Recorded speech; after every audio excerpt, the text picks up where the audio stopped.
वो अल्लाह दी अमान होई नित ना सताया कर।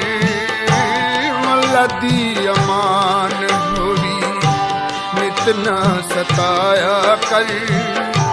कति कति दुखिया दे कति कति दुखिया दे दर्द वडाया कर। वो अल्लाह दी अमान होवी नित न सताया कर। वो अल्लाह दी अमान होवी नित न सताया कर। कति कति